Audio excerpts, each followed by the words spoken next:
beef pares, G. So, maganda ka ng sibuyas, ginger, and garlic. Though meron ako naka-ready ng garlic. So, haluin lang natin yan. Lalagyan ng star anise, paminta, at isang beef cubes. So, lagay na natin din yung karne pagkatapos. So, pag malambot na yung sibuyas, then lagyan natin ng tubig hanggang makover yung buong beef. Lagyan natin ng soy sauce din, ng brown sugar, at pakuluin at ilagay na natin sa pressure cooker natin. So, sinet ko lang yan 20 minutes and then, pag okay na, tinumplahan ko na yan ng alat na gusto ko. Pwedeng fish sauce ang gamitin nyo. Ako kasi salt ang ginamit ko. And then, naglagay na rin ako ng slurry. So, set lang ako ng 5 minutes.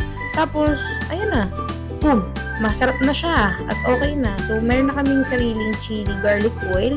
So, ayan, nag-ready na lang kami ng kalamansi at leeks para pares na pares. So, tara! Kain guys!